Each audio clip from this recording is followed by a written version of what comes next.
A very good morning to you, our dear viewer, and thank you for always keeping it to touch of Uganda Family TV. It is a Wednesday, and you know every single Wednesday from this exact moment until midday, we'll be talking about the Uganda we all envision to have in this nation. Of course, it varies now depending on the situation we are in. We cannot sideline ourselves from the politics or the election season.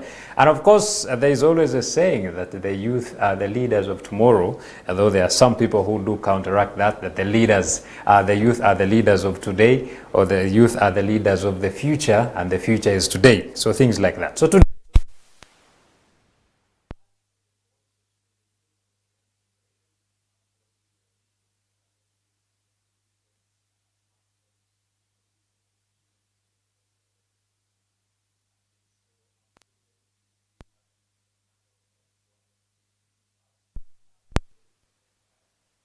feel free and be part of this conversation through our social media platforms, or at a later time you can even want to call in and have a submission to bring. It is my pleasure to now introduce, of course, the Queen with us in studio here, Queen Amber Grace Biringi, who is going to be one of our panelists here today. Good morning, Queen. Good morning. I have understood that the titles are quite so many, so you are going to help me introduce yourself and introduce all these wonderful titles that you have.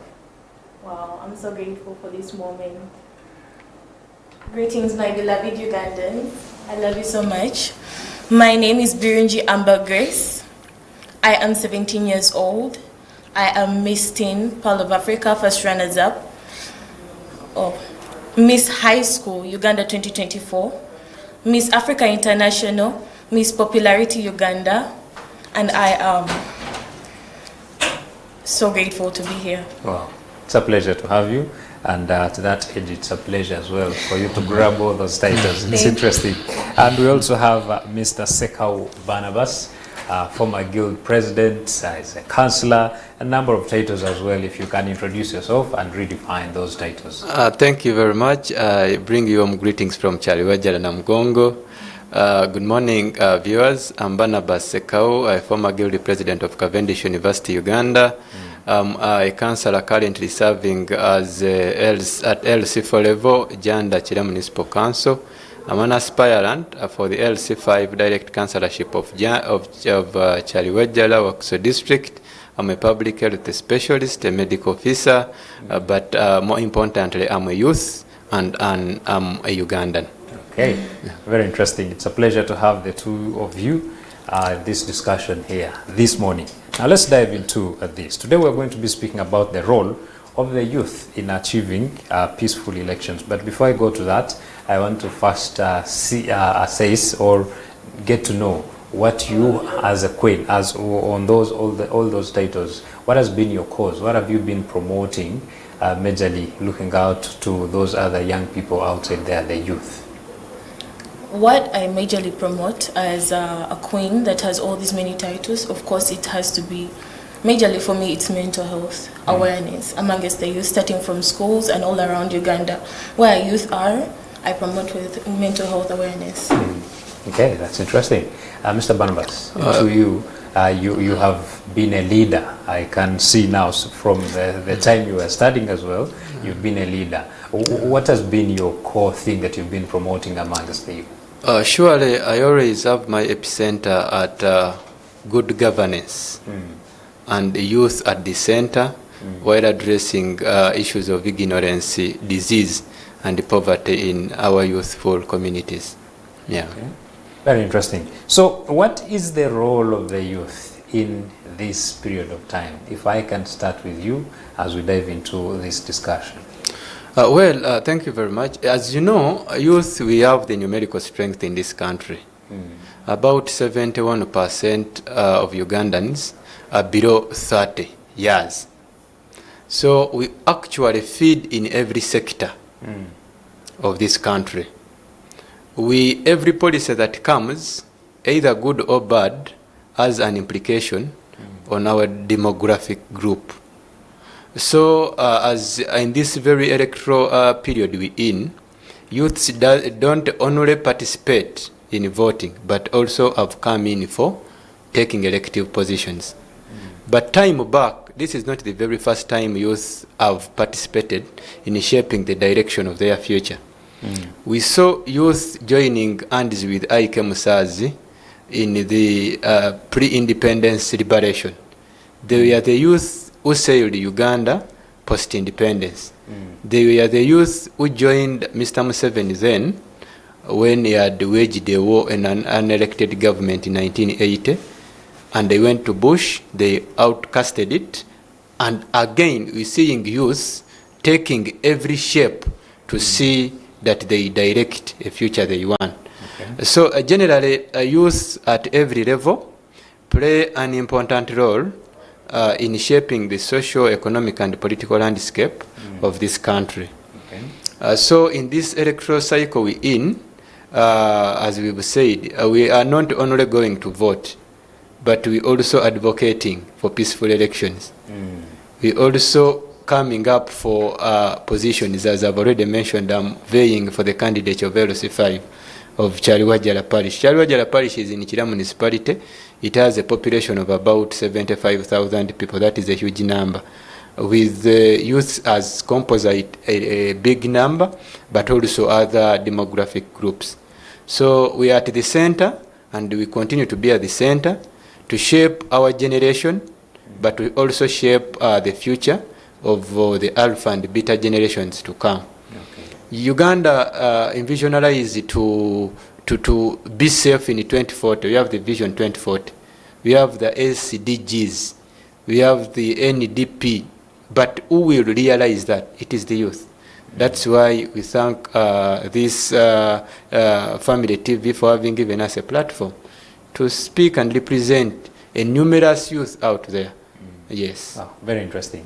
And now, Queen Amber, you realize the youth have a very big role to play in society, but also shaping its future. So what advice do you have for these young people outside there, especially during this election season?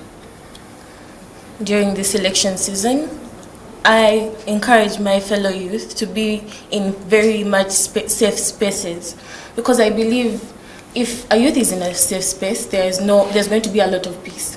Because youth are very most youth are rebellious, and they want to be where the crowd is. So I would like for the youth, my fellow youth, to avoid the crowd, listen to their parents, and be with a mentality of they are the future and they need to be secure.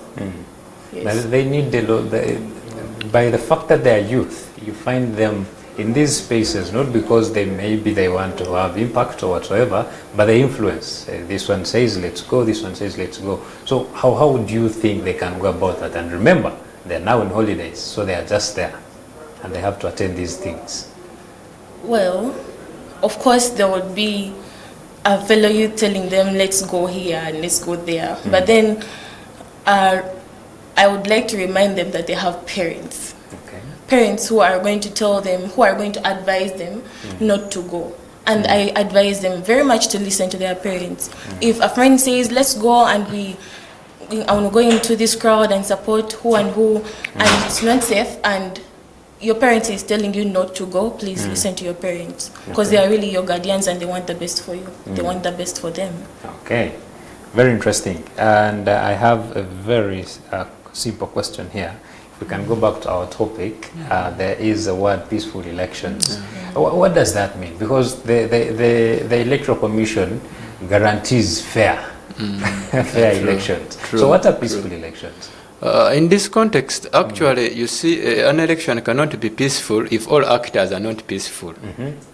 We have a multi-party dispensation system in this country that allows different parties to engage and take part. 2 decades now. Though it has given us an opportunity that different people actually subscribe and incline on various different political parties, but to realities, the ruling regime hasn't come to its full realization. We've seen numerous youths in the red camp, that is NOP, being taken to prison. Of lately, by the information we have, is around 300 youths during the period of campaigns they have been taken to prison. Okay. So you see, and many others, we've seen Dr. Bessie J spending almost a year, though we have a multi-party system running that a given group can support another. We've seen many being taken because of doing the purported military drills, yet when the others in the yellow camp do it, nothing is undertaken. So how can we achieve peaceful elections when all actors are not peaceful? So I think in my context and in the context of the public discourse, we need to, one, agree that the Uganda is 63 years now. It will be 100 years when we are not here. It will be 1,000 years when even our grandchildren are not here. So all actors, I think they should, with the deliberate effort, have a hand in engaging each other such that we can tolerate each other. Actually, that is one of the messages that I pass to fellow youths. As a generation, we've seen if one supports NOP and another supports NRM, we've seen violent things happening. So I think we should have tolerative politics, that one supporting another or one supporting a different party, that isn't a crime. So in my opinion, to have a peaceful election, we should all as actors be peaceful in the first place, such that the end result come up to be peaceful. Okay. Yeah. I think that's a very interesting one, where recently, I think during these elections, the campaign that was happening here in Kawempe, I saw the youth very annoyed. And they were pulling down a journalist from, I think, UBC, from the vehicle, that UBC, we don't want you here. So I think the youth also have a problem. And you did mention that they are very rebellious. So what could be the cause of them having this kind of anger? The cause is, one, is the kind of people they surround themselves with. Okay. Of course, if you're hanging with people who are very rebellious, you have to be rebellious as well, because you want to be having the same energy as them, for you to be able to fit in. And then the second thing is that they do not have their own. They just don't have anything to do. Basically, you can't find a youth that has homework, that has somewhere to be training. Whatever youth do at this time, being in a crowd, it's being idle. So youth should engage themselves in things that matter to them than things that don't matter to them and are not going to add value to them. I think that's a very crucial one. I have a question. Do they even have an agenda? Do some of them have an agenda, or it's just because we have to follow crowds? Of course, if you don't have an agenda, you just follow the crowd. Because you don't know, you don't have anything to do. You don't know what you're doing. You just want to have something to do without having a motive. Basically, if you have a motive to something, you cannot just follow the crowd. Okay. Now, since some of them have platforms to speak, what should they be demanding for in these elections? If they are fronting somewhere a leader, what should their demands be? Their demands, well, as a youth as well, and I'm speaking for my fellow youth, their demands should be listening. Like the leaders should listen to the youth, what they have to say. Not every youth is going to say something that doesn't make sense, because there are some youth that say things that don't make sense. But there are also youth that need to be listened to and have a lot of things that they need help with. There's education, there's digital social media help. So I believe the leaders should listen to the youth, because I don't know what the youth have at heart, what they need to be helped with, but I believe that they have something to speak about. So I feel like the leaders should listen. Okay, very interesting. Now the youth leader. Sure, as our miss has said, honestly, youth, being that we are the composite of the majority in this country, we have a lot of problems, and our leaders tend to pay a deaf ear. Sure. That's why you're seeing a lot of issues surrounding youth. That's why you're advocating for quality representation of youth. If they bring us on table, we shall not bang them. If these leaders open up the ears, we raise up our concerns, they take charge, we talk about bad governance, they correct. We critique corruption, they correct. We talk about unemployment. Majority of youths are educated, but half of the population of youth is not in the employment sector. Sure. This, please, you can take it from it. Yeah. Wanted to add something? I wanted to add that he's right, because every problem is associated with the youth mostly. You cannot listen to an adult complain as much as a youth, because literally the youth are the future generation. They have a lot that they need help with, because if you don't help them, the future that is for them, that they are going to become adults, it's going to be the same if they are not listened to. Because I believe our parents, as they were youth, they weren't listened to, and that's why things are the way they are now. But if the leaders that are going to take charge now listen to the youth earlier enough, I feel like we're going to have a better Uganda. Okay, very interesting. There is this that I had tabled, what you demand for from your leaders. But then, unfortunately, currently, most of the politics, most of the election process is influenced by money. Someone has given you money so that you can give them a vote. How are you going to demand for services later on, yet this person has already bought you? Sure, shortly, allow me to first take you back. One of the reasons why I think some leaders don't tend to hear us, it is because they are not us. You see, the minister of our docket, that is the state minister, he is 16 years older than a youth. Will he really acclimatize himself? Age, so he might know. You see, it is we now in the digital very era that the demands of the Gen Zs might be very fully understood by Gen Z. So I think one of the problems that these people may be, when we complain, they don't pay close attention. They don't relate with us. Back to the point of commercialization of politics, I've been politically active. Now this is the 4th year. One of the problems and one of the barriers that deter youth from meaningful participation in the Ugandan politics is money. We are economically vulnerable, and people who are taking us have also continued to shrink us. You see, if you insert a lot of money in politics, definitely you are creating barricades for youth not to enter politics. Because we are unemployed. In the first place, we are from school.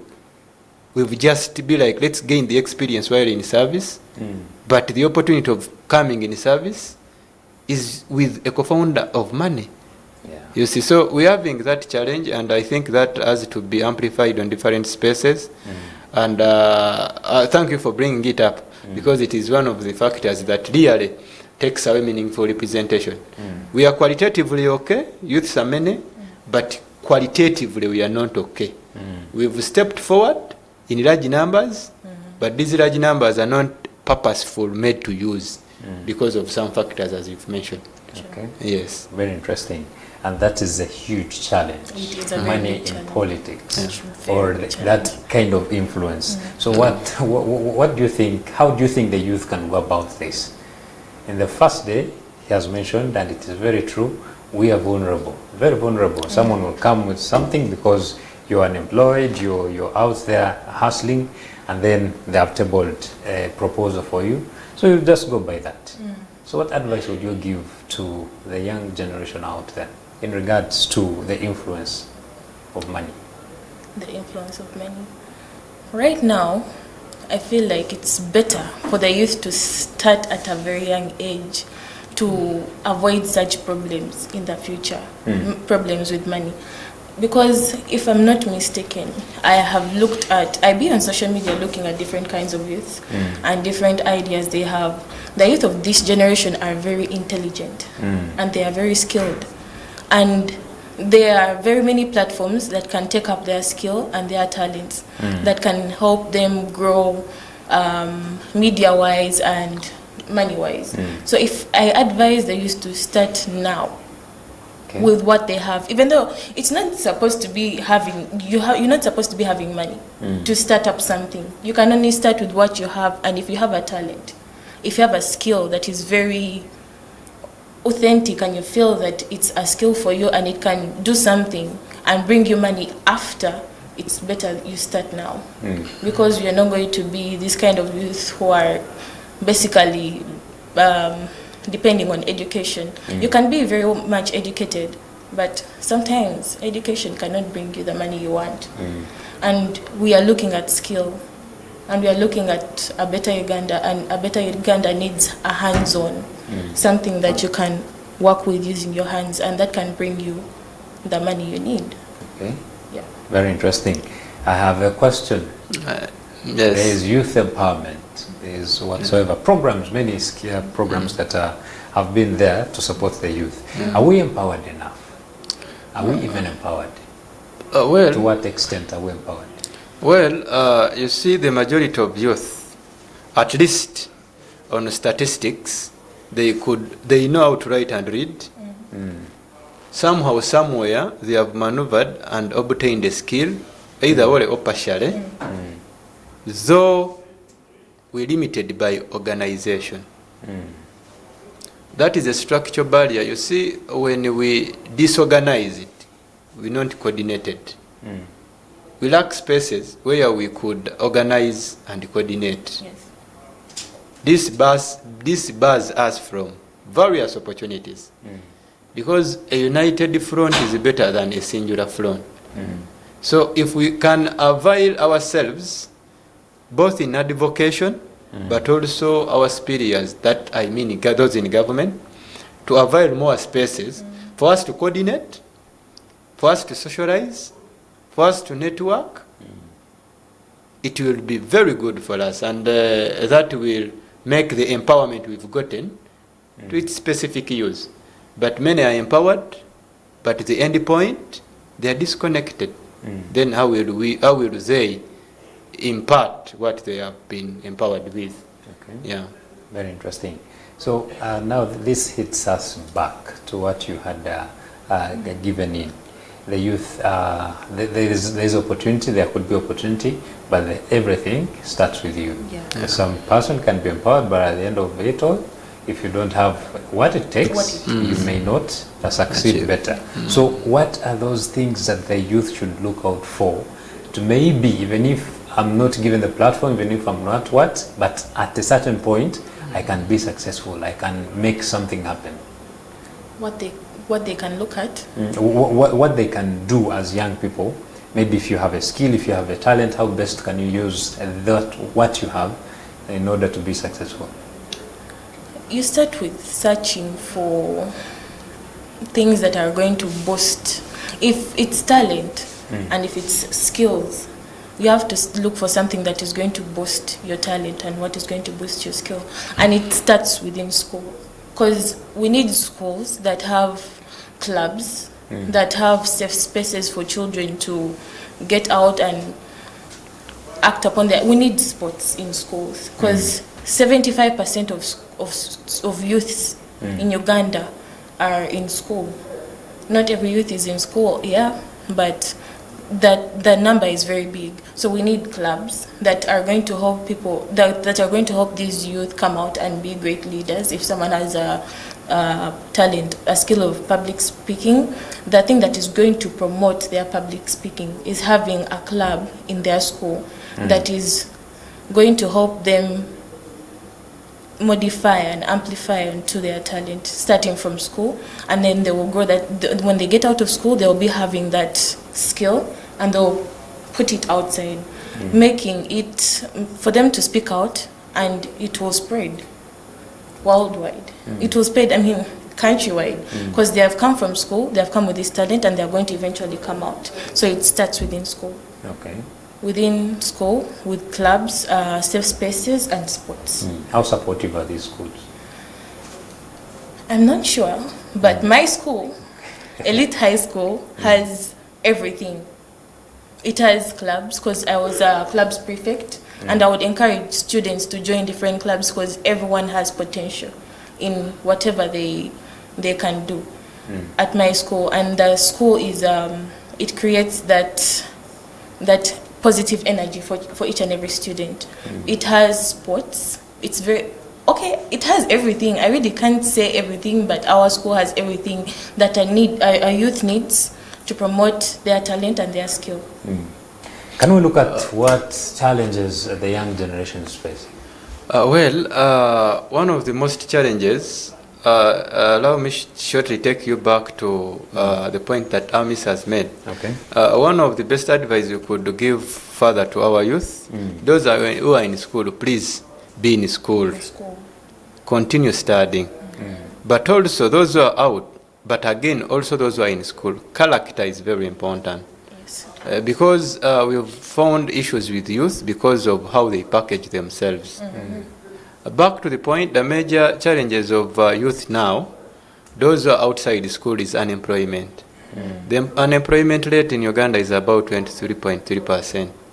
And the majority being that are youth, they face this very challenge. But also substance abuse. Amore is on the ground looking for votes. I interact with the numerous youth. But these numerous youth are addictive to various substance abuse. This generally impacts on their mental health. Good, we have a miss here who is an advocate of the sort. But also delays and reduces their life expectancy. It also reduces their productivity, because someone who is addictive of a weed, how will he stay stable at work? So unemployment being one that eventually leads to poverty, but major contributors of unemployment, yes, jobs are few or scarce, but also the personal character of our youth matters. So those are some of the problems, including the disease due to ignorance. HIV/AIDS is still rampant in our youth, and information has always been shared, but they are reluctant to absorb and move with it. So disease due to ignorance and poor health behavior, yes, contribute to these major problems among youth. Wow. Yes. So can I add on? Yeah, sure. The first, he has talked about the problem, the first problem, which is unemployment. But then youth need to understand that you do not need to be employed in able to be to get money or to get something. You need to start with what you have. Please don't ignore your skill. Don't ignore your talent. You can start up something by yourself. You don't need to be employed by someone. You can use your knowledge. You can use what you have. I don't know, whoever youth is watching this, I know you have something that is going to help you. But start with what you have. You don't need to be employed to get to work. Start with yourself and work with yourself. You grow Uganda, you'll grow yourself, and Uganda will be a better place with many various jobs. And if it has started with you, it would be better. In other words, you are empowering them to be innovators. To be innovators. Not job seekers. Not job seekers. Okay. I wanted to say it in a way they understand, because innovative is a very big word. It needs to be explained. But you need to be innovative and creative, and jobs, you don't need to seek a job. Start with yourself.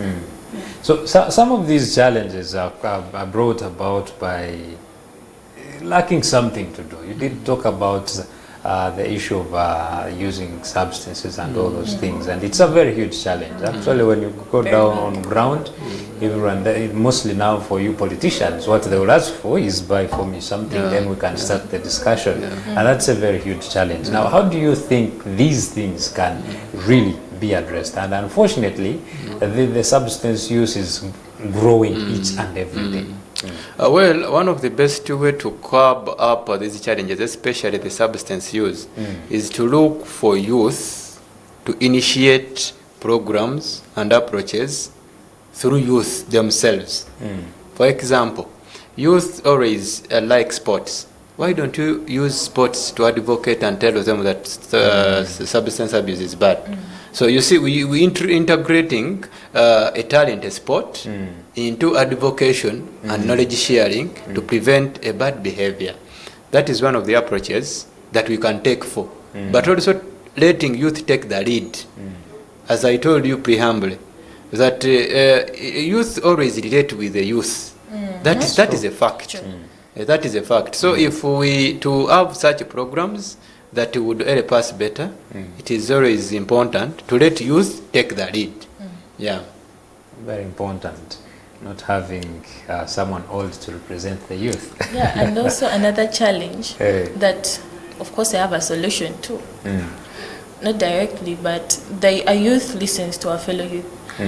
For example, I won't say that I know, but I've seen people who don't like listening to the elders of, let me say, someone older than them, maybe 30 years. They feel like they are too old and they don't understand. So they undermine their knowledge. But if a youth like me starts telling them that drugs are bad, they would listen, because where I am, I don't need drugs to keep me the way I am. You can survive without drugs, you can survive without weed, and you can look better if you don't use those things, because they are not going to take them anywhere. They're literally taking them behind. So as a youth leader, I would really like for the youth to really stop doing drugs. It's not going to take you anywhere. Okay. Yes. We also have a very big problem, which is social media, digitalization. So if we can also speak to that. We have a lot of space on air, and people, almost every young person has a gadget, or they can access a gadget. How they use it, God knows. So, and it's a very huge challenge, blocking many opportunities, yet it also carries huge opportunities if one made it to proper use. So how can we address the challenges of social media, challenges brought about by social media? Well, you see, about 15 million youth in Uganda use or have smartphones. Lately, TikTok noted Uganda as one of the countries with harmful digital content on TikTok. Yes. Wow. So social media is a two-double sword. We should be, one, advocating for proper use, but also parents should take a lead in this. You find a child below 10 years, those children in dependent ages, individually and independently using a phone. So parents, actually, being that we're going in holidays, some have even breaked off, they should be mindful of the screen time exposure to their children, because they wouldn't know what actually this child is watching. But too, as adults, as youth, we should be mindful that there are some people who have really used the social media to do some good work. We shouldn't always focus on the bad. There is we could use social media to market ourselves, what we do and what we can bring on table. But as well, the decision makers or the policy makers, our leaders, they should prehumbly design approaches and regulations about these these social media use. Okay. Very interesting. Also, I'm sorry, I need to amplify everything. All right. You have spoken a lot of sense. It has come to me that I also need the youth to know that there's always the life after social media. You're going to go on your phone, you're going to see whatever is on, they're going to abuse someone, they're going to, even you yourself who has posted content, they're going to abuse you, and you're going to think your life depends on it. You're going to think your life ends there, since everyone has abused you and they have called you whatsoever names they have called you. You're going to forget who you are. Who you are, the person who you post, you yourself, you posted yourself. You posted the kind of person you are, but people on social media are not going to appreciate you for who you are, and you're going to demolish yourself, and you're going to get a lot of mental health issues. You're going to get off your phone and you're going to become someone else that you weren't. You're going to become a bad version of yourself. You're going to ignore, you're going to isolate yourself. You're going to start thinking things that everyone is starting to think about you, yet it's not true. People on social media are very bored. They can just abuse you because they know they can abuse you because you can't see them. They can be like, okay, let me abuse her, she will never see me. But don't forget who you are. There's always life after social media. Step into the real world and stick to it. There's social media, you'll get to see other things that are there. You'll get to see someone else's life. Celebrities are on there, but they also get time to step into the real world, to get to do things that are realistic, and then post whatever they want to post on social media for the world to see. But then they always have a life also in a real world, and I need the youth to focus on the real world. At the same time, it's also not bad to be on social media, but then focus on the real world that is you, and don't forget who you are. That's a perfect one. Parents have a very big role to play in this regard, but unfortunately parents are very busy making money outside there. So what they do, the best thing is purchase a gadget and give it to the child so they can at least be engaged, but they don't take time to monitor. So what is your message to the parents themselves? You see, parents, they should know. Let me repeat it. They should know that these gadgets are not dolls. Yes, we're looking for money, but in 10 to 15 years to more years of your child, what will happen? These children have a learning capacity that you cannot imagine. He sees something, when you're not there, it tries it. Yeah, very true. Won't you be destroying the alpha and beta generations of our nation? Let alone when a child in his adulthood ages turns to be a thief, then you complain when police has taken action. So these are the root causes of almost all problems we're facing in the country. Negligency over money. Parents look actually often, we've seen cases, a few years ago, we saw a maid in Nigeria there, that's Chira municipality, where I sit. We saw a maid harassing a child. Sure. Why? The parent was justifying that I had gone for work, I left the maid with a child. So you see, when we give priority to things and we leave core things, then eventually consequences and bad ones will what? Will happen. But also, most importantly, in the AI generation, we can't talk about social media and leave it out. And this, as youth, we should be mindful and very mindful not to demolish our critical thinking skill over use of AI. This should be a message I need to amplify. Yes, we're in a technological era. AI is almost replacing problem-solving materials of the problem-solving function of the brain. But fellow youth, we shouldn't replace critical thinking over AI use. We should moderate on how we use AI. Yeah. Okay. But it is simplifying things. Simplicity comes with complexity. Parents also go through peer pressure. The parents? Yes, okay. I have noticed that. Because you wouldn't give your child a phone at 10 years old when you know it's not going to add any value to them.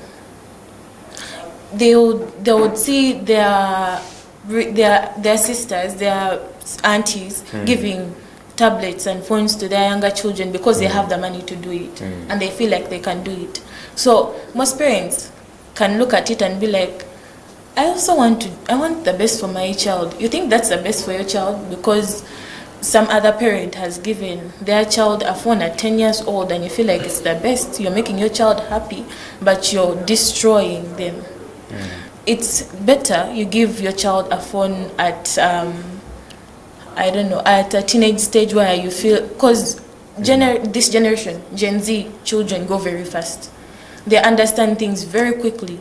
So I would advise you would give the phone to a child who is like 16 years old, because they have the mentality to communicate very fast. Yeah. The phone is going to be used properly. But you give a child of 10 years old a phone, it doesn't make sense. What are they going to use it for? That's very important. Actually, the recommended age is 16. Yes. Yeah, so at 16 there you can give your child phones, and that's a very important message which some parents have really failed out to accommodate. At the end of the day, problems do surface. Anyway, we are still in this discussion, and now we are going to go in for a very short break, and when we return, we shall continue to dive. Of course, all of them are leaders. They will be telling us what plans do they have for the young people outside there. Please stay on. We are coming back.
Welcome back. You are watching the Uganda We Want here on Church of Uganda Family TV. It is a partnership with the Interreligious Council of Uganda, and our main issue here is to always bring people to discuss on what we desire to have, that Uganda that everyone freely enjoys, that everyone freely has something to say or has a contribution. And it is a pleasure that we've been discussing this. In case you have not been with us, we started earlier on with Mr. Sekau Barnabas, who is a leader, young youth leader, but also we have Queen Amber here in studios, who is also a leader in her perspective. And of course, later on, when we are concluding, you'll be able to understand their respective titles once again. But of course, they are on the screens, and you can be able to tell who they are. Anyway, I'm going now to you, Barnabas, to discuss your contribution as a youth leader in your respective places. But I understand you are, even if you're a councillor already, you are also aspiring to the other bigger role. So what plans do you have for the young people in Wakiso district, to be specific? Yes, thank you very much. You see, Chalwa Jalawad, where I intended to veil as a direct councillor, LC5, it has 75,000 people. Just Chalwa Jala, those are 7 villages with that huge number. Wow. So youths are many, and they need a competent and credible voice to channel their problems and concerns to the relevant authority. That is one of the things I will best do.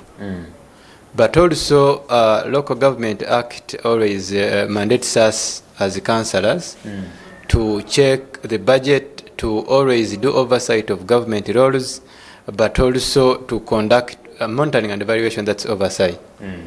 So as a youth leader, one, actually, as I told you earlier, I don't know if I mentioned it, I'm a youth leader with a bias in fighting sickle cell disease. Oh. I've been a sickle cell activist for a good time. So at least I know how these people get it, but prehumbly, before getting married, I always advocate for their better health, because I know everything starts with the youth. Everything starts with the youth. So in my plans, I look forward at presenting myself at that level to offer quality representation, to also lobby for fellow youth, because we know they always converge in various activities. They are talented, though they face various challenges, so they need a good lobbyist who will eventually go in spaces to lobby for them and do what entitled of him to do, to see that their livelihoods are always checked well. But also I've always been doing medical camps in the area where I've been. This is targeted to improve their health, because I believe a healthy population is a healthy country. But again, as a youth leader, when we are mentioning, the Queen talked about skilling. So we're looking at it as very significant in the socio-economic transformation of this youth, which I needed to foster further. Yes, so those are among many that I intend to look at, but presenting myself at that level, I want to represent a competent youth, because a youth had lost a value. So in me, I want fellow youth to see that a youth can come, voice out, and their concerns are heard. Yes. Wow, very interesting. Queen Amber, what plans do you have for the young people out there? Well, I am 17 years old, but I have support from my mother. Okay. And also I have good social media platforms, and I have a good following. So basically, I'm going to start with schools, because I am still in school, and I believe that children who are educated can understand quickly, not in a bad way.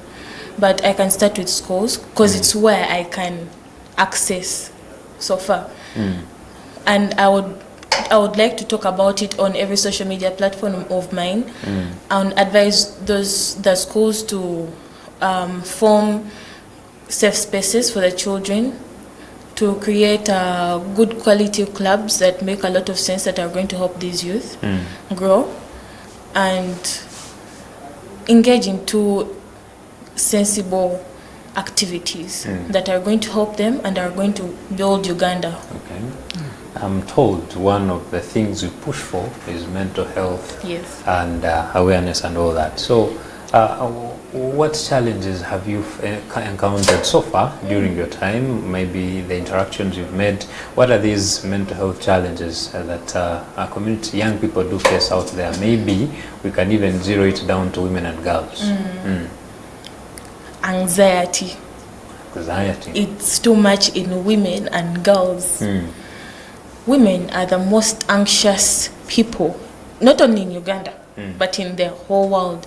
I myself, I also face anxiety, but then I can fight it. Okay. They go through stress, self-doubt. They are isolated. Isolating yourself is actually isolating yourself majorly in women and girls is a lot.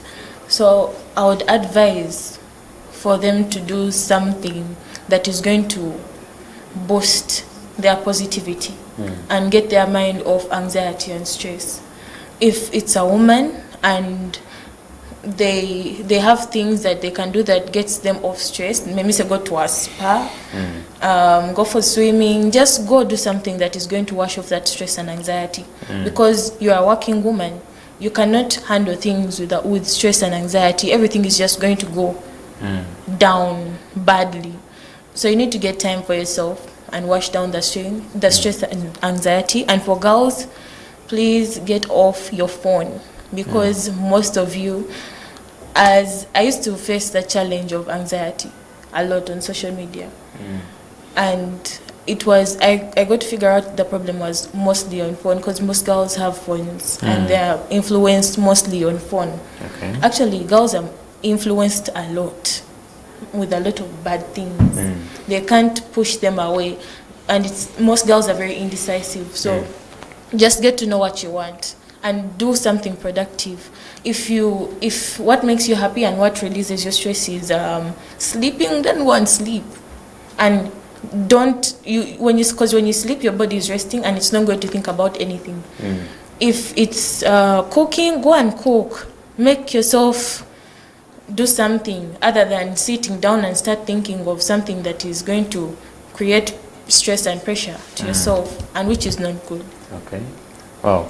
When she mentioned social media, I'm propelled to go back to the topic of social media. And now my question is, I understand there is too much space currently, because if you're to see, though I'm not sure if it guarantees the groundwork, but when you go online, everyone is talking about politics here and there. So how do you think the youth can use this as a chance for them to also penetrate into politics? Very true. You see, in Kenya, the Gen Z actually check the government using their social media. Interesting. And what we're seeing in Kenya, at least the numbers on social media resonate with the numbers in the reality on ground. Okay. But here in Uganda, it is a different story. We have, one might be running a social media campaign and has numbers, but then on ground, things are ziggy-zagga. Different, yeah, true. Look at that. So I think, as you've said, we need to utilize that gap of using social media in running the agendas and actually also checking the government. We've seen the likes of Praise who have used social media and later on went on streets in the anti-corruption scenarios. Yes, yes. We've seen Dr. Spear Sentongo who always checks government. Preambly, last times he was running a pothole campaign in Kampala. Yes. You saw how at least leaders at least then learned a message. So I think there is power in social media. And being that youth are the majority using it, we have to utilize that space to our best advantage. Because we are a good number that cannot be neglected. If we can channel our energies, social media, we have a cause, we coordinate, we can do something better. At least we can check those in our institutions. Okay. Yes. That's very interesting. But then, unfortunately, there is an issue of misinformation. And unfortunately, not everyone can detect that this is fake or this is right. How can we also fight that? Because it is also intertwined in there. When when we are pushing for something, maybe we are demanding for something, there will also be misinformation. And by the way, sometimes it is deliberate. If you're running a campaign for this and this, someone can deliberately channel it off with fake information. So it becomes a problem. But my question now to you is, how can the youth be very, very cautious and sensitive to make sure they can disregard misinformation at the end of the day? Pardon the question. How can the young generation, you know there is misinformation, a lot of misinformation out there. So how can we get to know, how can the young people go an extra mile to identify this misinformation so that it doesn't take them off the main grid, which is the main course or their agenda? Okay. Well, I feel like I don't even feel. I know it is better for a youth to start watching the news. Okay. Because that's where to start watching channels that make sense, like UBC, Family TV, NTV, because that's where news from actually clear news is given out, instead of going on social media and then you find someone else's TikTok account, someone is talking about something that is not making sense, and they are very convincing. People can be very convincing on social media, and they can be like, no, this happened, and then you're like, and then you start spreading the rumor. So basically, you know, I also used to feel like watching TVs for old people. It doesn't. It looks weird for me to go and watch TV. Your mom is like, it feels so not okay, but it is very important. If you really want to get news that to avoid misinformation, go and watch the news. If you're desperate of being sure, actually, even though you're not desperate, if you need to know about what's going on in the country or anywhere else, turn on the TV. Leave your phone. It has a lot of things. It has, because TV channels are professional. There's no channel that will come in and then start speaking nonsense. And social media, TikTok, people have different accounts and they can go on. Everyone has access to it. Not everyone has access to TV channels. So basically, switch on your TV and watch channels that speak about things that you want to know. Because every TV channel is professional. Allow me to add, thank you, our Queen. Actually, she has brought a very important thing. You see, I'm a fan of the comment section, me personally. Me too. Yeah. So at least I always enjoy it. But on the way we could actually take away the misinformation, to take away the myths that surround the social media use, to add on the Queen, is any youth and every youth should look out for the official websites of the organizations. Because, say, as she has said, you might find me, I'm Sekau Barnabas. Then I create another link without my photo, or rather another account without my photo, with my name XYZ. Then I post things that are contrary, and you find a youth moving with that. They ask you what is the source of information, then it cannot give out the evidence. So I think instead, yes, we enjoy the comment section. On behalf of our viewers, I don't know if you enjoy it like me, but we should be looking out for official websites and links for various individuals and organizations. Yeah, very interesting. I think we have an advocate here with the mainstream people. But now let's get back to the core discussion piece during the elections. The youth have a very big voice. They can say something, though I am not sure if it is really recognized, but given the fact that we are the biggest population, that is a guarantee that the voice is big. And we have seen the youth being misused or being used to achieve people's agendas. Someone wants a riot, he will fuel the youth. Someone wants anything, it is the youth they will go through. So how can the youth be proactive in ensuring that there is no chaos during this period of time? I'll start with you, Councillor. Thank you very much. And this is very important because an electoral cycle determines the future of the country. We're going in the general elections, 15th January 2026, we're starting with the presidential. Yes. But youths are going to be in these various activities. Now, how are we prepared not to engage in violent activities? One, every actor should be peaceful. But another, relevant authorities should pass on right information in time and disseminate it in one way or the other, such that this information reach to the ordinary Ugandan. Say, the Electoral Commission, it is the main stakeholder in this process, right? On behalf of the Ugandan public, it is.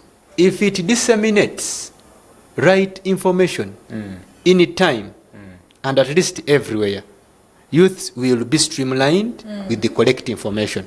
But the problems come in when there is a lot of information moving. This one says this, the other says that we shall use biometric machines, the other says we don't know how to use them, the other one says uncoordinated information. This is the main precursor of violence. But also another stakeholder, that is the military and the security operatives. We are all Ugandans at the end of the time. We in a multi-party dispensation system from 2005. I can support NUP as I support it. You can support NRM as another support seat. Another would support PFF based on his own opinions. but I think we should be treated fairly. If there is no fair treatment, There's no peace. if you squeeze someone, this very person, Newton's second law says, every action makes a reaction. Yes. You squeeze someone to the wall, definitely this very one will react back. So if the security personnel taking action, that Uganda is 63 years now, it will be here in many, many years. So we all should be taken at a given level, such at the same level, such that we can have peaceful peaceful elections. On the issue of youths being used in every activity of the electoral process, it is very understandable because we are the majority, but also, though we are the majority, given candidates, we are seeing solutions in them. That's why we follow them. Yeah. Okay. So given a candidate X, as my candidate is Excellency Mr. Honorable Kyagulanyi, presented his manifesto, and I'm seeing is a mirror to my solutions. So I also would be part of his of his activities. So and being that we in a multi-party system, I don't find that offending others. So if we all are peaceful, if everyone does his role the right way as is designated by the Ugandan Constitution, things will be peaceful. Okay. Yeah. Very interesting. Can I add on with yes. security? Okay. I have seen many videos of security being very violent. We are all Ugandans. They have a role. Of course, it's to promote peace. Peace. It's supposed to be promoting peace.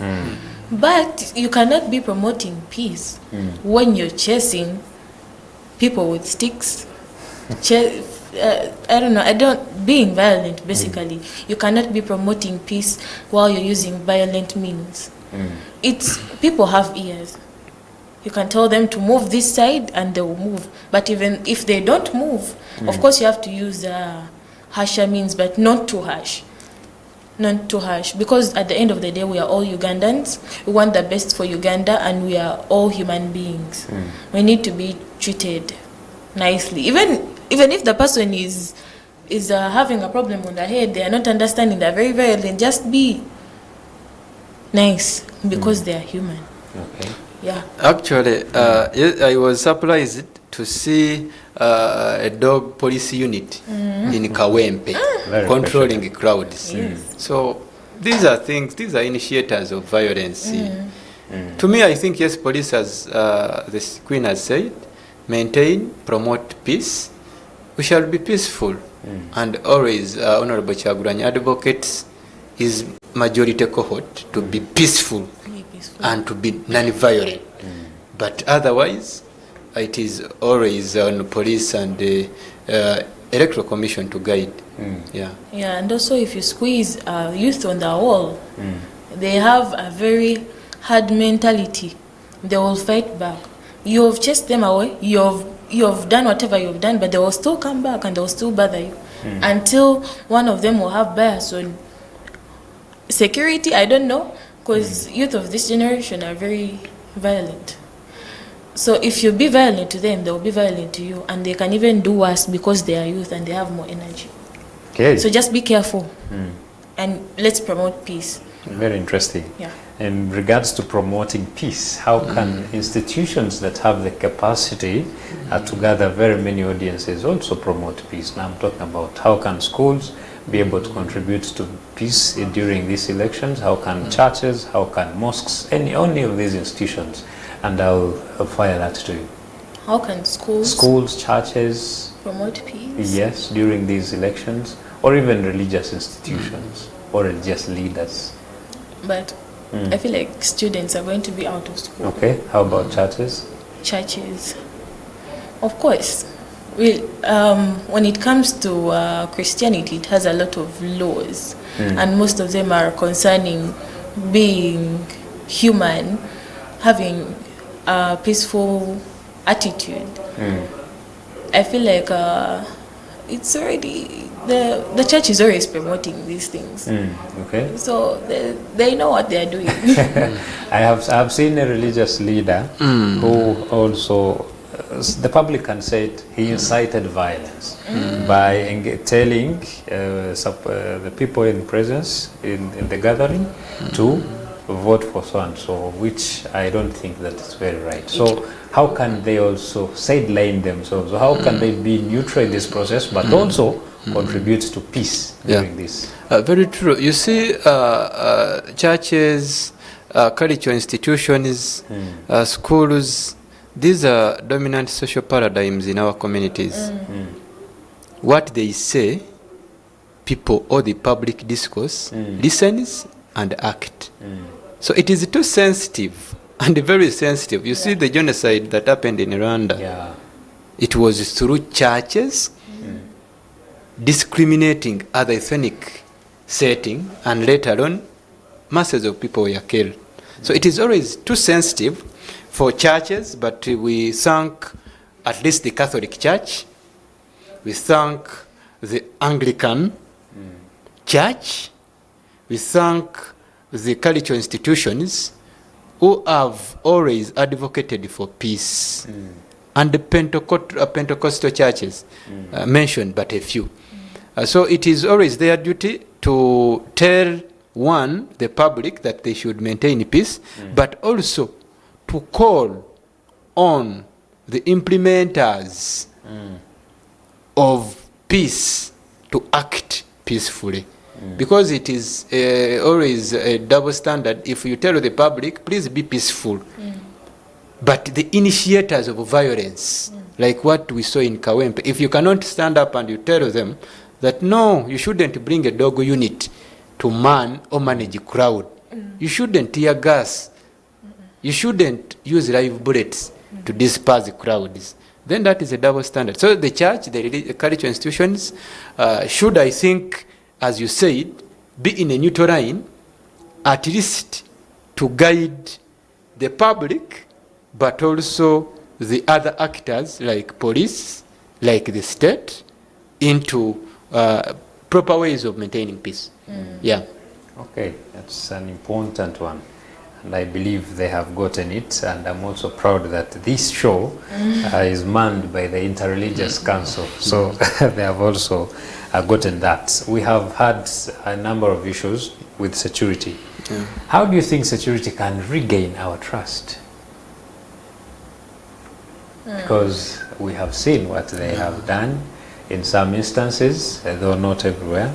Like you did mention, there have been forth and back pulls. You brought in police to man, police dogs to man crowds. So and that and the long way puts away trust from the public. Whenever you see a police officer, you see them as an enemy, because maybe that is what. So how can that trust be gained back? So first of all, if it's security, it's between security and the people of Uganda during such a period of time. It's a time where there are many campaigns running, and it's not bad to run campaigns. It's not bad at all. It depends on what kind of method you're using to run the campaigns. But then it's also advisable to first look at if it's security. Looking at what the people are doing, I feel like they first have to look at which kind of methods they are using for campaigns. Of course, if it's bad, they have to do what they are supposed to do to promote the peace, to make it better. But then if it's good, then just let the people be. Let them do what they are supposed to do, because it's the period, it's the time, it's the right time, it's the right thing to do. And also, it depends if it's the wrong time and people are campaigning. But I don't think there's wrong time. Is there? Apart from night time, midnight, but everyone is sleeping, but no one can. I think they have programs. That you're supposed to be here and here. So if you're not in that place, or you're different somewhere else, maybe there they can come. There they can come in. But if it's something right, and the program is, people are following the program, then there's really no need for you to come and start fighting with people that move this side, move that side. Okay. Councillor, in this instance where you find the police or maybe having issues with the crowds, in these crowds in most cases are having the youth. How can the youth feel not targeted during in these elections, during these campaigns, because just like you did mention, we have a number of them in prison so far because of different issues. How can they feel protected rather than being targeted? Actually, that is very difficult for them to feel protected. Yeah. One, as you've said, the public trust in law enforcers, it has deteriorated. So actually, these youths on different campaign trail at times see police as their enemies, which is not correct. And it is the police in their mandate to maintain a balance. Why shouldn't it be prudent? Because police officers are also our sisters, they are our brothers. Yeah, true. We are all Ugandans. So I think it is always prudent for them to continuously engage the leaders of the different groups. Because if you engage the leader of NUP who is on a campaign trail continuously, because I understand there are occasional factors that come in play. You might have scheduled to use this road. Yes, you've used it, but there are some confounders. There are some factors that might come in play and make you stop over. So at least I think police should continuously not get tired, but to engage these leaders. Because if they don't do so, problems might arise. Yeah. Okay. Very interesting. Thank you so much. Now we shall go in for the very last break and return with the last bit of this interesting discussion. And this is where you can also be able to engage in through our social media platforms, and we see what you have, your thoughts there. But it is a short break and we return.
Welcome back. It is the Uganda We Want, and this is the last bit of it. I first of all want to appreciate you for joining us from the hour of 10, and now here we are almost clocking midday. It is a great appreciation from us here, and the discussions I hope have been impactful and helpful to you out there. We are talking about the role of the youth in achieving, of course, peaceful elections. We are in the political season, and we have people who have been speaking to us here in studios, and I believe you've been following very well. So as we wind up, I want us to now speak to the messages the youth are supposed to be getting, so they do not maybe involve or try their very best to avoid the violence in these elections. So how best, what practices can a young person out there employ, or what can they do to make sure that if they do not, if the violence, if, you know, there are some instances where you cannot avoid violence, where it is in your household, and we have seen people being tear gassed in their shops. If someone throws a tear gas canister close to your shop, that is something you may not be able to avoid. So even if how can we be able to prevent or avoid violence in these elections as the young people? As a young person, as a youth, when you know that there's going to be violence somewhere during these campaigns, of which it's very inevitable, why are you outside? Okay. Why outside in the first place? I've come to listen in to my president or to my MP. Yeah, but it's safer that you just be somewhere. Do you know that it is actually right for someone to attend these rallies? Yeah, for I Uganda? feel, but for a youth, Okay, the good. youth who is a voter. Yeah, a youth who is a voter. How can you avoid this? Be at a safe distance. Okay. Just avoid being in places that are very crowded, that are an easy target for whatever violence that is going to come in. Because violence normally comes in places that are very squeezed and very impacted with a lot of people. So if you're going to listen in and you're going to, as a youth who's a voter, just stand at a safe distance. So don't engage yourself in a tight crowd to avoid those problems. Okay. Yeah. Very interesting. To add on the Queen's voice, one, youth, you shouldn't be impulsive. Don't let your emotions ride the occasion. Okay. We are in a very tensive period, wherever, be it urban, be it rural. The period that we're going in, let your brain work faster than the emotions.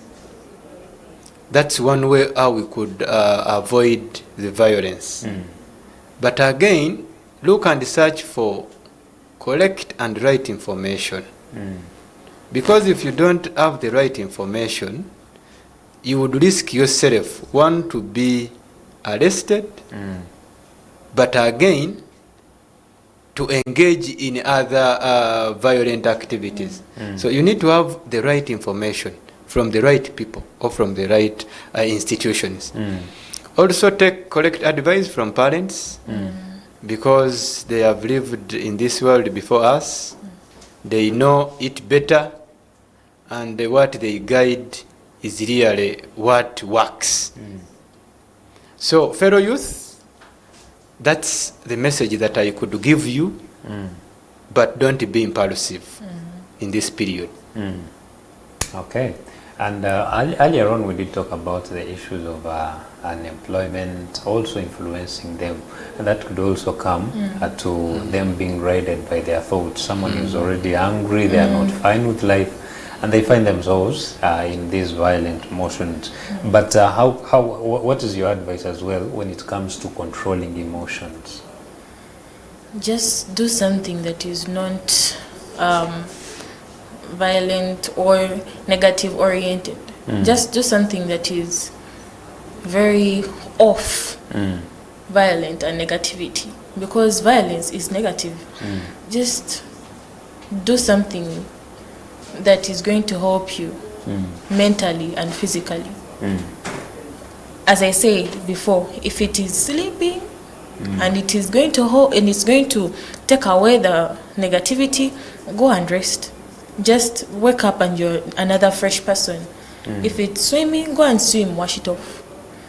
If it's anything, just sports, I don't know, anything that is going to make you feel energetic and positive and leave the negativity, just do it. Okay. Yeah, well, also how we could manage emotions. Please, we need to know ourselves. Fellow youth, we need to know ourselves. For example, for me, I don't speak loudly. Now, you're going in a given environment, you don't know yourself. Please, you need to know yourself. That will help you manage your emotions better. during this sensitive period we're in. Okay. Yeah. We have had young people who leave their businesses and go to attend these activities. Is that a right choice to make? Because at the end of the day, I don't think the politicians are going to come and repay back the money you'd have gained. What advice do you give to people who close their businesses and go and do whatever they are doing?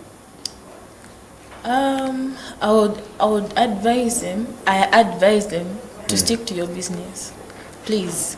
If it's time to vote, if there's a time that is very crucial, and if it's voting time, then maybe you can close your shop and go and vote, because you have your own opinion, you know what you want already, and basically you know what you want.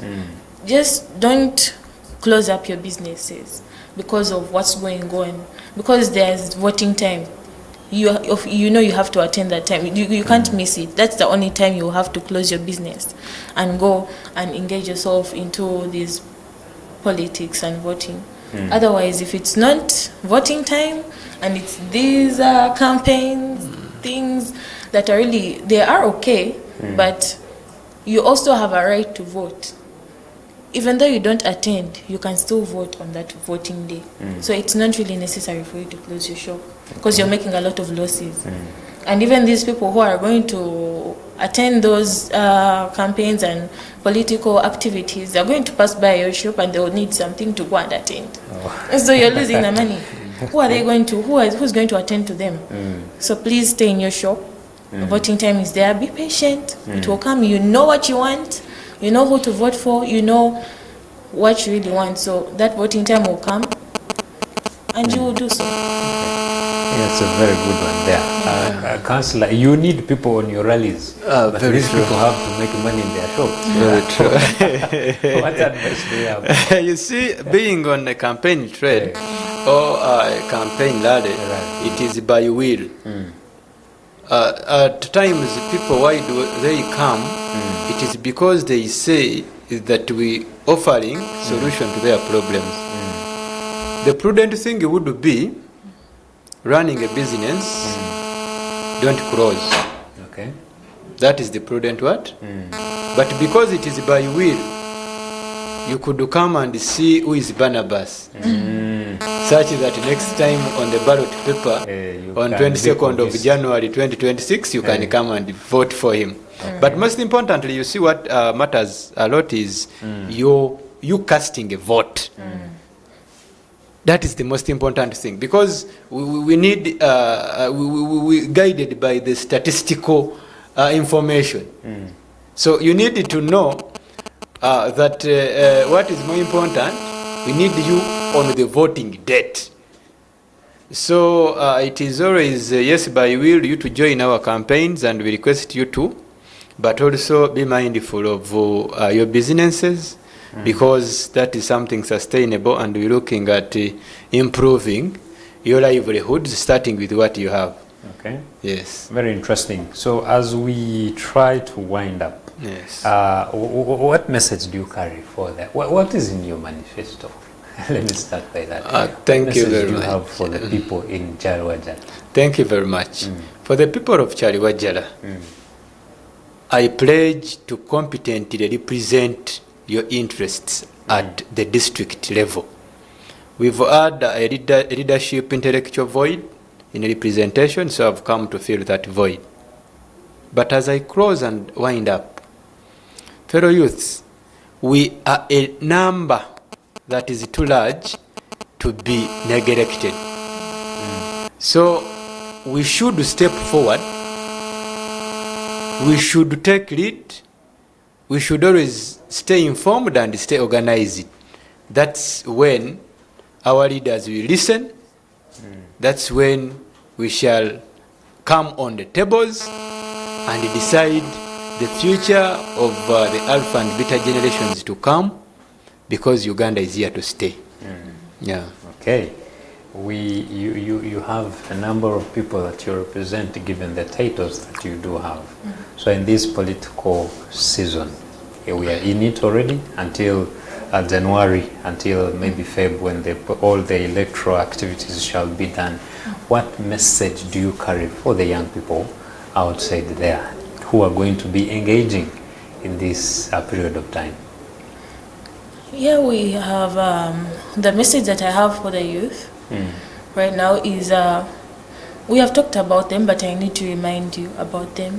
First of all is listen to your parents, because I am very well assured that there's no, I know every youth has a parent. And even though you don't have a parent, you have a guardian, an advisor, a mentor. Listen to those mentors, listen to your guardians, listen to your parents. That's the first crucial thing you have to first put in your head. Avoid negative crowds and avoid social media violence. Avoid it, because it really disrupts your mentality. And just be sure of yourself. Yeah, as Mr. Barnabas said, thank you. Okay. Very interesting. Be sure of yourself. By the way, there is also an issue of young children attending these events. Some of them have good music.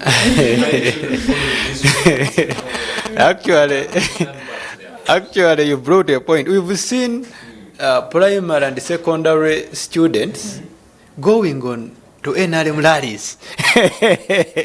So this, I think, in my opinion, isn't good. Though others justify it that they want to see their leader or the president of the state. But I think let's deal with voters, in my opinion. Let's deal with voters. We shall decide for the dependence lower ages of these children.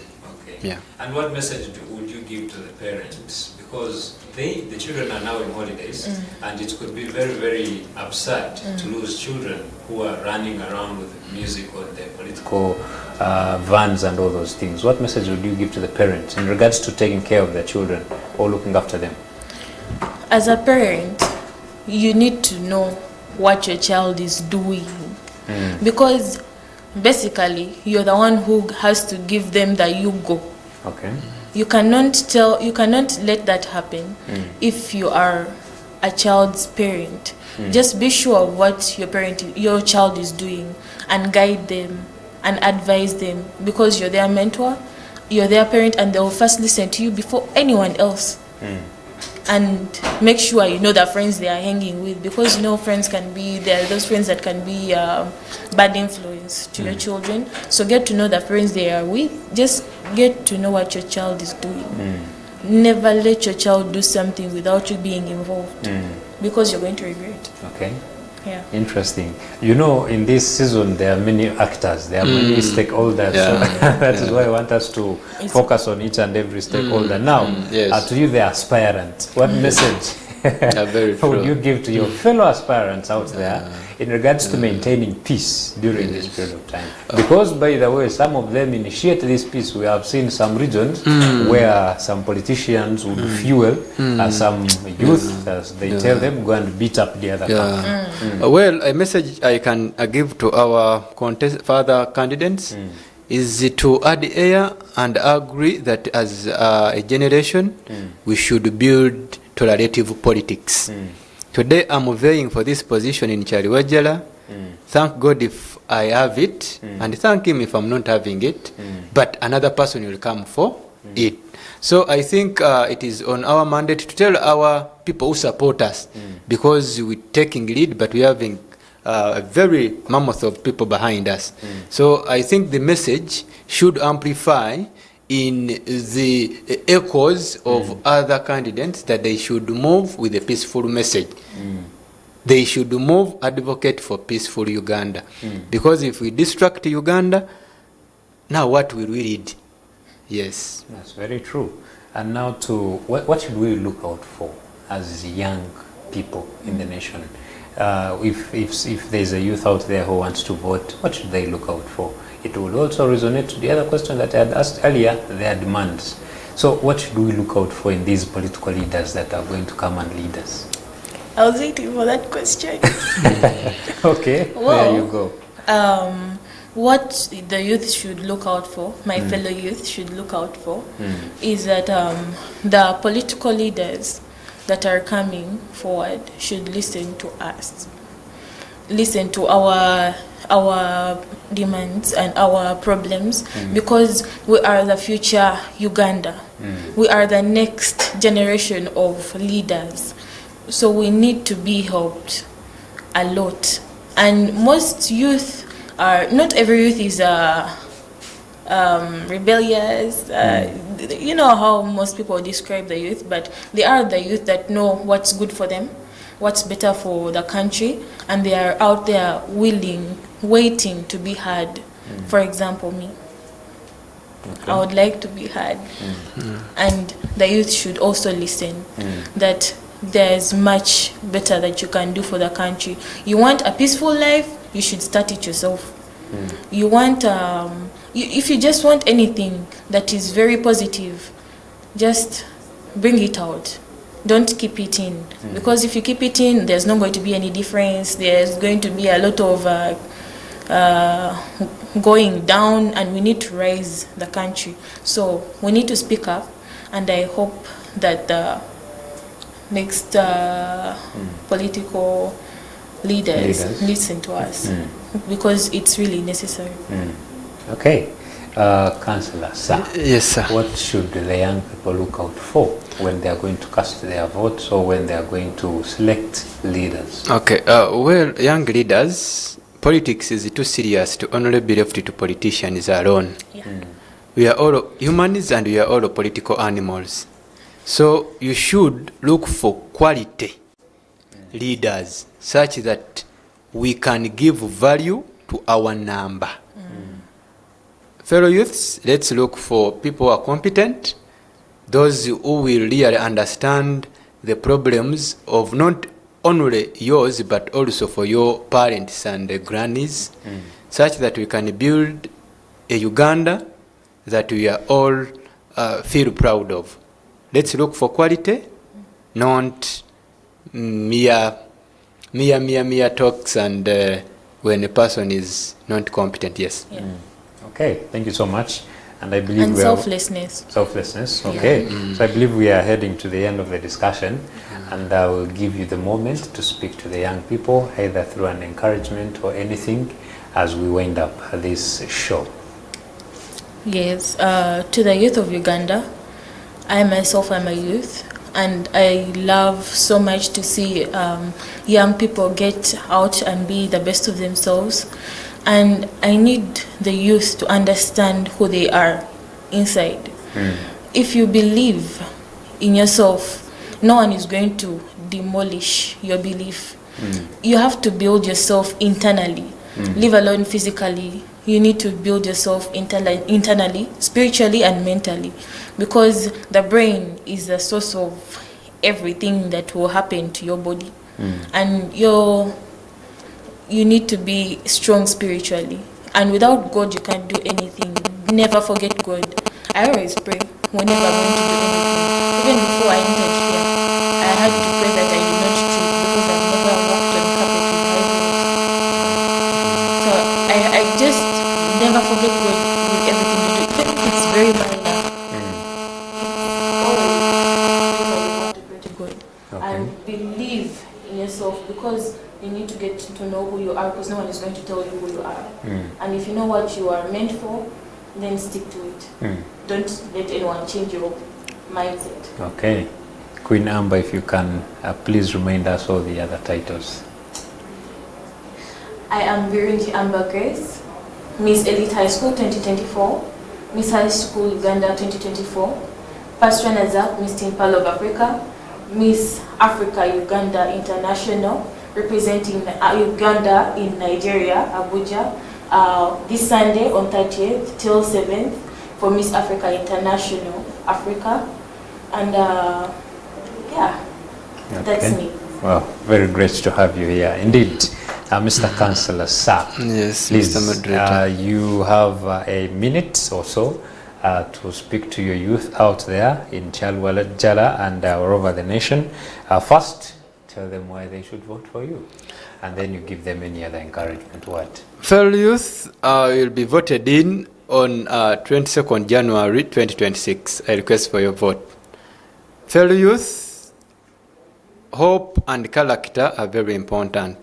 Build up your character, remain with hope. Uganda needs us. We only have 30 years of youthful age, so use them with a purpose. Once again, I'm Barnabas Sekau. I'm a former Guild President at Cavendish University, Uganda. I'm a Direct Councillor of Janda, Chira Municipal Council. I was the Youth Chairman of Janda. I'm contesting as LC5 Direct Councillor of Chaliwa Jalawad, Wakiso District. I'm a Public Health Specialist. I'm a Medical Officer. And importantly, I'm a sickle cell activist, a Ugandan, and a youth. Thank you, Family TV, for giving us this space, and we really thank your efforts for having a peaceful election in 2026. All right, thank you so much. Okay. Yeah, and I forgot to thank my president, our president of Uganda, President Yoweri Kaguta Museveni, for promoting peace for all these years. Thank you. Okay, very interesting. Thank you so much. That is a great one. I also want to appreciate you for joining us this morning, and also want to appreciate you, my colleagues who have been discussing here and speaking to the young generation out there. Yes, that marks the end of our discussion here. I want to remind you that this show is a partnership with the Interreligious Council of Uganda, a union that brings together all the religion faiths in Uganda. So thank you so much as well, the Interreligious Council of Uganda. But also, I want to appreciate myself and our camera personnel here.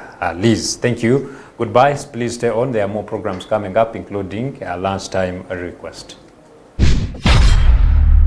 The views expressed on this show are not necessarily those of this television or its management, but as of individuals as we hear them.